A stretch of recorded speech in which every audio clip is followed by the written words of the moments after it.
Because whether we choose to wear it relaxed or natural, every strand is testimony to our history that makes us stronger. And strong is beautiful.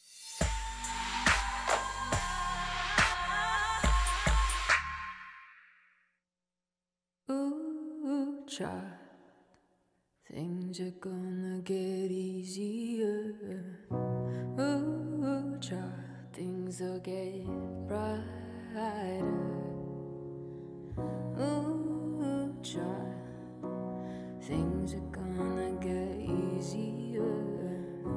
Ooh, child, things will get brighter. Someday we'll get it together and we'll get it all done. Someday when your head is much lighter. Someday we'll walk in the rays of our beautiful sun. Someday when the world is much brighter. Oh, child, things are gonna get easier.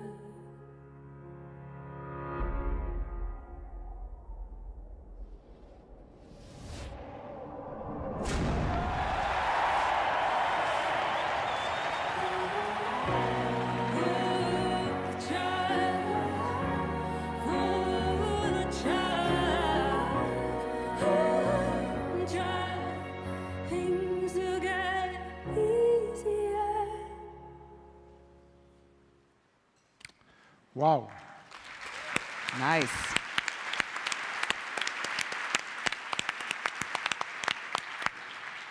So good morning, everyone. Good morning, Debbie. Good morning, Artur. We're not accustomed to sitting this far apart normally. Yeah. Normally we have a room there and we can fight a bit. We'll do our best. Today. So yes, if we have to, we'll get out there. We have plenty of room there. The picture of togetherness, right? Exactly. We wanted to start with some work that we absolutely love, because what it represents is our shared ambition to be the absolute best at creativity. And we want to be the best, not just in CPG, but we want to be the best in every industry in which we compete. And what's great about this work is that it was created by small teams, usually on crash deadlines, across organizational boundaries, inside and outside of P&G, across different agencies, and they executed with brilliance. Outstanding ideas executed with amazing brilliance and help our business grow. The problem is we don't always get that kind of work. And there's a lot of forces Don't look at me. against the industry. I'm looking around the room. We got a lot of things coming after us. We got startups attacking big companies like mine. We've got slings and arrows coming at agencies, including consulting firms actually trying to do the work. We have cost challenges, complexity challenges. We have data issues, digital media under attack, people testifying in front of Congress, thank God not us. We've got consumers in control. We don't have the kind of control that we used to have. And we have a new group of people coming into our industry that want to work in our industry but are looking for something different than what we all grew up with. And that creates tension. It creates tension in agency-client partnerships. We're in a mode of disruption. Everything's disrupting. And the question that we asked ourselves is, are we going to get disrupted, or are we going to take charge? Are we going to take control? And our answer was very clear. We're going to lead it. And so we gave ourselves a brief. Reinvent agency and client partnerships and do it together, because that's the only way forward. So that's what we're going to explore today. And we're going to have very frank conversations, because over the course of the last couple of years, we've had some very frank conversations, and we're going to give you a little bit of an inside peek into some of that today. We're going to explore some of the elephants in the room that we can no longer pretend aren't there. And we're going to have some candid conversations, but we're also going to offer solutions. Solutions that we hope will be useful to all of you, because at the end of the day, all of us need to reinvent the agency client ecosystem.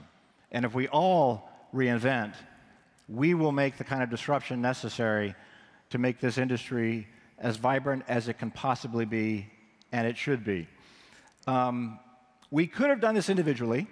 We could have all stood up here and waxed on separately, but we made a decision to do it together because that's the way we've been approaching this whole situation. So we felt that it was more appropriate for us to come together and hopefully share some things that might be useful to you. You may not experience any of the problems we have. What we have may be completely unique, but there may be some things that you might notice. So that's why we have a creative agency network CEO, Debby, a holding company or parent company CEO, Artur, and a CMO. We're going to focus on relationships, talent, new models, and creativity. And hopefully we'll have enough time to get into most of it. Okay, let's get started. Okay. Jump right into it. Debby, I want to start with you. CEO of Gray New York, many clients, worked with P&G for many years. You and I have been around the block several times. I won't say how many years, but we've been very frank with each other. And I want to talk about several blocks, right? What's that? Many blocks. Several blocks, thousands of blocks, yes. And I want to start with the first elephant in the room, which is the state of agency-client partnerships and relationships. And I'd like to know your point of view. Yep. And what do we need to do? And I think we've had a lot of conversations and very candid conversations because we do have the benefit of that longstanding relationship, and that allows us to really call out some of the issues that I think we haven't done a great job in addressing. So when it comes to relationships, we're not married anymore, right? But we've not done a great job of defining what's next. So starting today and ongoing, I think it's important to take partnership out of air quotes. We've all been sort of using the term loosely and frustrated that it doesn't mean what it used to be, and get very focused on committing to value and values-based relationships going forward. What does that mean? That means getting really clear on what unique value that we are each bringing to the party. We need each other, but we need to probably be much more specific now about where and when we need each other, and how together we can get to brilliant creativity faster and with less friction. I would bet that none of those three examples that we gave up front went through a typical 18-month toolkit development process, right? Nope. So how do we get together to really make sure that we are relying on each other in the right ways based on our unique skills? Lots of conversations about insourcing versus outsourcing. It feels like a little bit of tug of war. At Gray, we're thinking about it much more as best sourcing, really finding the best capability to meet the needs of the business and focusing on where we can add that unique value. For our network, it is always going to be about creativity. Famously effective is our North Star. That will continue to be the answer. Gray New York will always be a flagship of that creativity. But we have to keep pushing and reinventing the ways that we deliver that and bring that to clients in much more seamless ways. A couple of examples of that. One is Gray and Possible coming together in Cincinnati to deliver a much more seamless proposition in our biggest client's backyard that accesses unique capability and really puts best-in-class creativity on P&G's doorstep and hopefully the doorsteps of others too. So accessible, seamless, and also efficient. Tools that bring that creativity to clients much more seamlessly. So we've introduced a new tool across WPP called Hue, which is about matching the very best talent across the WPP network, and inclusive of the Gray network, and applying that to creative briefs to make sure that we are really, if we're about creativity, that we are bringing that to clients seamlessly, consistently, and in new and fresh ways. And that is our focus, that has to be our driving principle, and that has to be the new basis of a value-based partnership. We're also pushing ourselves to really reevaluate what that value equation looks like going forward. We are a big investment for our clients, and we have gotten extremely focused on how we are investing those funds to make sure that we are maximizing the resources that we find most valuable. And I am pleased to say today, we at Gray are making what we're calling the 75% commitment. So by the end of 2018, we will focus 75% of talent and resource investments on creativity. It is a commitment that we think really addresses every client that has said to us historically, tell me more of my funds are going toward creativity. That's what I want from you. That is the unique value that I think you can add. And we think it's time for a more transparent dialogue about how we are putting clients' money where our value is. What does that look like for Gray? It really is about an investment in creativity and an investment in diversity. Diversity is multifaceted. It's the diverse skill sets and capabilities and expertise that are required to deliver modern marketing today, because let's face it, it takes a village, much more than it ever did before, and diversifying the populations. And I know we're going to talk a little bit more about that later, but we need to be a much more inclusive industry as it relates to attracting new kinds of talent, because that diversity is the spark of creativity. We just simply can't get where we need to go without it. This isn't to say that everyone in our agency isn't instrumental to creativity. We all got into this business because we like a little bit of crazy, right? So, and that's a reason why we're, you talked about the consultants early on. Yes, there is a little nipping at the heels, but what ultimately will differentiate us is focusing on the creation of a creative culture. And that is what we are very dedicated to doing consistently. What will that require of clients? We are going to be working with a deeper, richer, more diverse creative bench. It will be flatter. It will be faster. It will provide clients with much more seamless access and direct access to creativity, but they're going to have to work differently too. So you've talked about the end of the buddy system. We've talked about one-on-one defense. If clients are serious about really applying their investment where our value is, they too are going to have to work a little bit differently and not expect that sort of everybody gets to bring a +1 to the meeting. Well, and Debbie and I had a therapy session a little Several, while ago. actually. Several. Where we did come to and we had to really examine the relationship and said, we've been focused so much on the relationship as if we were married, but it's not that. It really can't be. It's not the way it used to be. It's really got to be focused on value, but also values-based. And one of the things that Debbie said, it was very clear. She actually told me a story of a meeting where there were dozens of people. She said, how many people do you think were in that meeting? I said, 10? She said, no, dozens. And they were clients. And I said, oh my God. And what she pushed me on was, Marc, we've got to end the buddy system. The buddy system it's overstated for effect, which is that every P&G person has to have an agency person next to them. What happens then is you have these big meetings, which then create all this excess noise on the outside. You're not clear who the client is, and it creates a mess. And every meeting becomes a scrum. So we have put inside our company a mantra of end the buddy system and just say no to scrums to enable to get the kind of creativity. Because those first 3 spots you saw up there, very small teams, very clear client, and great creativity that came out of it. Go ahead. We've talked. I fail to think of an idea that got better because there were more people evaluating it, right? Yeah. Almost never happens. No. And dumbs them down. There's nothing for a creative community that is less motivating than looking at a room that looks to have 20 different decision makers. So that, if we're going to get very focused on unlocking creativity, we have to really thin out the sort of filter above it, stop over-managing it, and start unlocking it. Start unleashing it, exactly. Artur, what's your point of view? It looks a bit like a therapy in public. It is a public therapy session. I mean, I won't come back on disruption. It's everywhere. You said it. It's obvious. And you won't find anyone in this room, sorry for those that are there, that is not facing major challenges. The question then becomes, should we cry over those challenges and sometimes blame our clients? Or should we act and act fast? And I guess Debby said it very well. We're all doing it differently, but I think there is a need, actually an urgency, to do simple and impacting things in our relationship. If you look at Publicis, what we do is pretty simple. First, we are really disrupting our organization.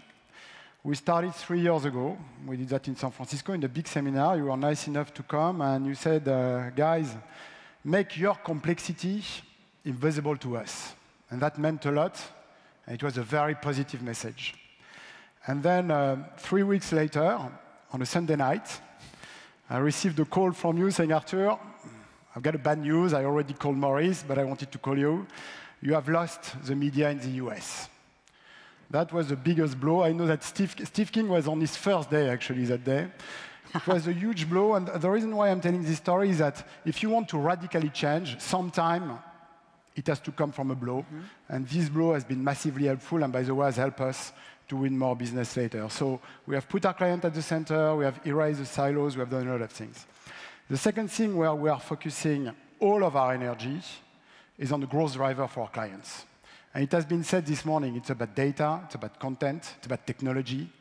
We are making sure that our clients are regaining their control on their data. We can spend hours on that, and it's going to be news this week, but this is essential.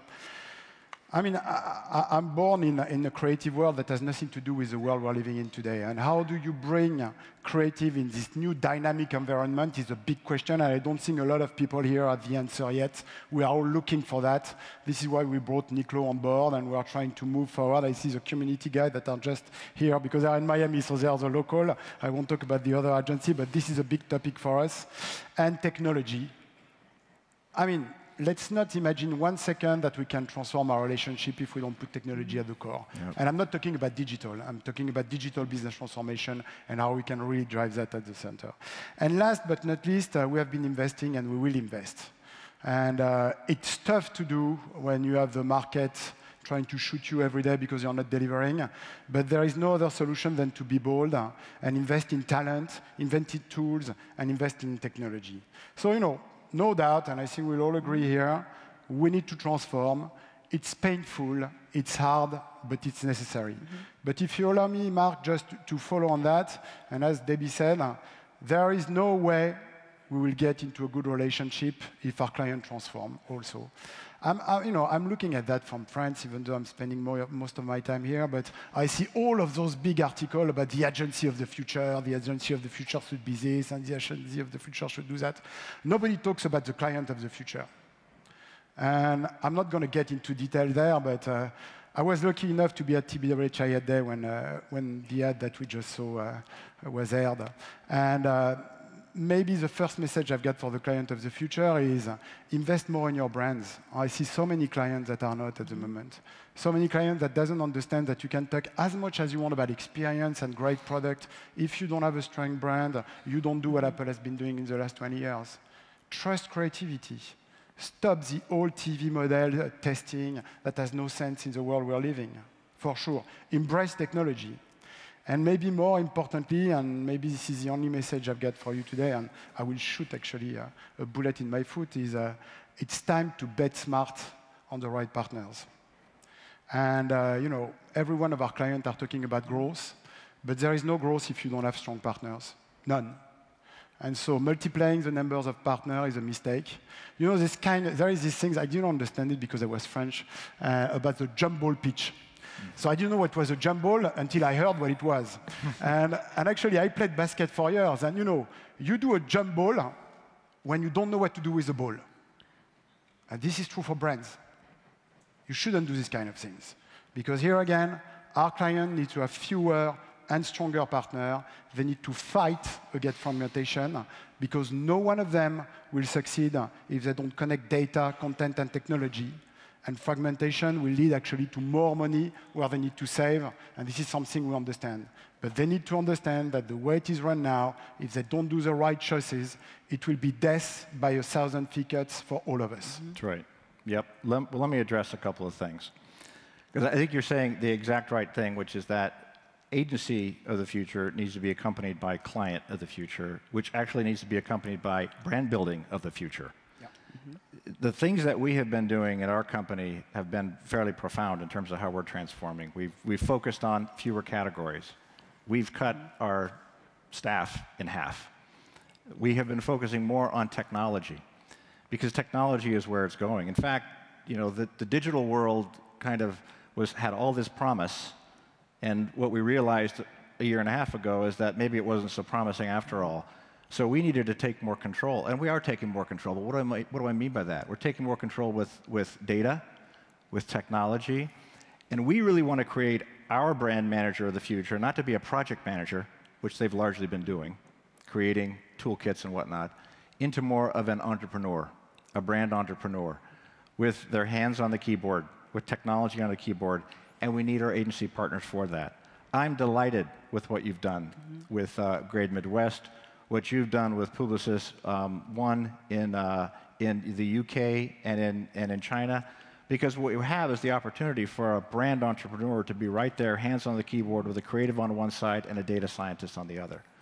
That's the kind of the future that we need to have in order to make this work. To a large extent, our industry is a lot like the movie industry was and the music industry was. It got disrupted. And now it's up to us to be able to take that to the next level. So I love what you're doing. In fact, what it's caused us to do together is work on some new models. One-stop shop, fixed and flow, people first. And for example, after a year later, we came back to our tour to talk to him about pitching the UK business. And he said, please don't do that. Looked at it. We said, OK, we're going to do that. I tried everything I could. You tried everything you could. I had to pitch it. But what you Steve did, wanted it, so it's fine. Steve really wanted to do that. So what was better is you didn't just do a media pitch. What Artur did is a complete end-to-end one-stop shop pitch in the UK. So he took Publicis Media, combined it with Publicis Communications, co-located everybody in London, and created this end-to-end system, re-engaged all of us in the UK. I was just there, and it was remarkable, the transformation that happened with that group. You did the same thing in China. Took Michael, outstanding job. Took people from from Hong Kong, put them into Shanghai, put them into Guangzhou, and created a much more integrated and end-to-end system. We're working on fixed and flow with you, which is a fixed amount of people focused on the big campaigns, and then a flow to the work model, where we have agencies coming in and out in order to be able to create. So we have a much greater degree of really freedom to move more quickly. Actually, I've got a question for you, because you have been drastically reducing the number of agencies, and at the same time, you're putting this fix and flow idea. Yep. Maybe you could explain us how you do both at the same time. Yes, it's a good question. I've been asked that question many times. It gets actually to one of the points you made. You focus on a smaller group of core agency partners, which primarily are the people who I have up here on the stage with me. That you have to have a core group, and you have to have the discipline to have a core group of people who you can fix and you can stay, and it's a stable relationship, which then allows you to flow in and out with not retainer relationships, but with in and out types of relationships. Publicis works with us on SK2, probably our best example. Leo Burnett, Publicis does Change Destiny.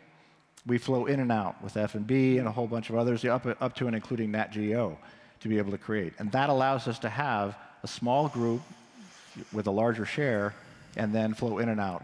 And one of the things that we've talked about with that flow is, again, maintain what is this new value-based relationship, and how do we make sure that flow doesn't breed chaos or mistrust. Right. So it becomes, the sort of irony is, now that our relationship is not quite as exclusive as it once was, it requires more honesty than it ever did before. Well, in fact, it requires more honesty and more discipline. Yep. Recently, example, Pantene. The team came to me and said, look, Gray is our core fixed agency. I want to go work with this other agency. I said, you great. have to pick this example? Go ahead. I'll pick one from, did the same thing on Olay. It is a therapy. Exactly. So we see the thing as they are in front of the press, which is always easy. The question I asked the team, I said, OK, I'm fine with that. However, have you talked to Gray? Have you talked to them about it? And they stopped for a moment. I said, yeah, that's what this requires. It requires a higher degree of transparency. So, and it requires a higher degree of discipline. The same discussion I had with that same group is, who is in charge? Because we can't have 8 people in charge. It's got to be one person in charge. That's why SK2 works. It's no question Sandeep Seth is in charge. It's no question on Olay, Freddie Baruka is in charge. And that's the kind of discipline that we're pushing ourselves. Are we where we need to be? Absolutely not. I mean, I know we've got a lot of work that we need to do, but we're committed to making it happen. Okay.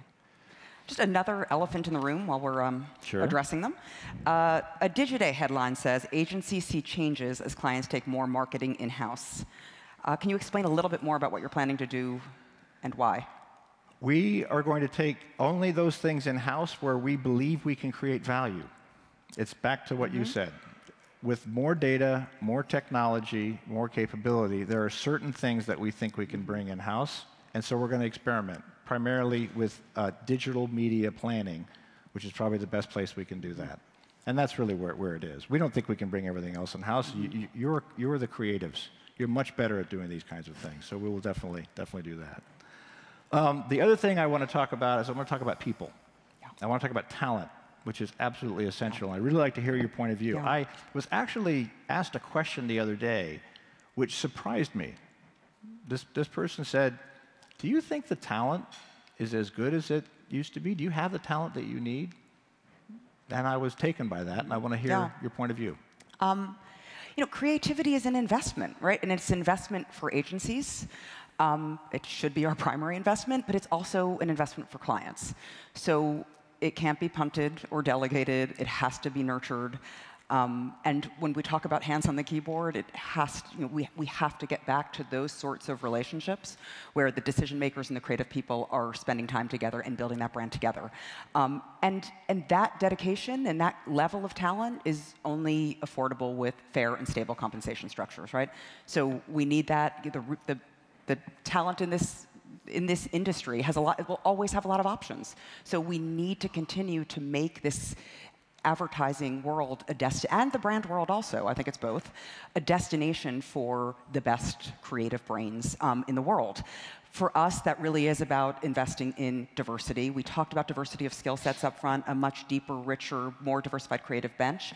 I also think it's imperative at this point that we really start diversifying the types of individuals, gender diversity, racial diversity, life stage diversity, to create a much more inclusive creative class than we have before. We're not moving the needle the way that we should. We are recruiting for more diverse candidates, but if you look at the numbers across the industry, I don't think they're appreciably better than they were. We're taking a couple of steps. We launched a multicultural portfolio school last week where we're really trying to take on the very specific barriers. Why are we not able to diversify the talent? What are the doors that we need to open? We need to look at things like internship programs, which are the most immediate way to get different types of talent into our industries, and they have candidly become summer camps for client kids. That is not going to make the industry look different, right? So I think, I hear some snickers, you've had some of those interns. And they can be great, but it is on all of us to really look at the mix of talent that we have, and it is the only way that we're going to remain. What's your view? First of all, I'm a bit fed up to hear that there is no talent in our industry. There is creative talent everywhere. I mean, I've got a terrible life because I've got to travel everywhere, but every time I'm going into a place and look at the work and look at the people, I'm amazed. I think that the problem is how do you bring more diversity into the creative process? I agree with that. What we need to reinvent is a creative process. Yep. And I think that we have a unique chance in holding companies is that the diversity is there. The problem is how do you make sure that you can leverage it? This is what we are trying to do with Marcel.